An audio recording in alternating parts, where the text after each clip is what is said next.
Lo único que no me gusta en este momento es estoy verificando la rampa de amperios del circuito primario.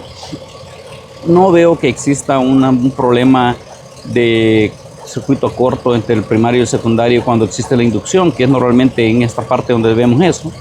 Lo que no me gusta es que al momento que la chispa va a empezar a cruzar en la bujía, se ve aquí como mucho ruido y se levanta hasta aquí, esa parte. Entonces aquí estoy conectado con la pinza amperimétrica.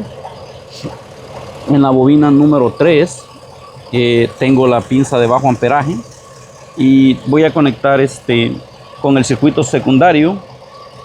Esta herramienta la voy a poner encima de la bobina y vamos a observar aquí en el circuito secundario exactamente lo mismo. Estoy viendo lo mismo. Mira, aquí tengo encima de la bobina, estoy poniendo la herramienta y esto es lo que tenemos. Al inicio nomás veo como medio ese ruido, no me gusta. A este punto lo que vamos a verificar es la bujía. Vamos a quitar esa bujía y la vamos a verificar, porque según lo que puedo ver no la han quitado, no la han cambiado por mucho tiempo. Se ve allí que está como sucia.